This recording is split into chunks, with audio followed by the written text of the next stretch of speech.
Iran, America యుద్ధంలో సంచలన పరిణామాలు చోటు చేసుకునే పరిస్థితి ఉందా అంటే అవును అనే చెప్పవచ్చు.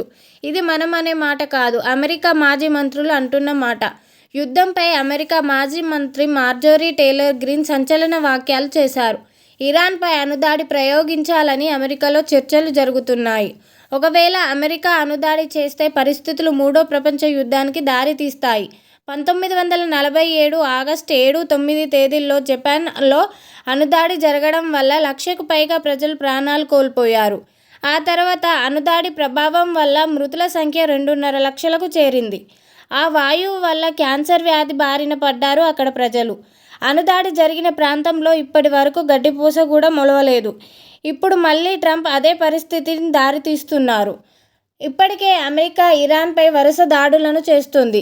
అక్కడ నాయకులను కోల్పోయారు ఇరాన్ ప్రజలు. చిన్నపిల్లలు అని చూడకుండా పాఠశాలలపై కూడా దాడులు జరిపారు.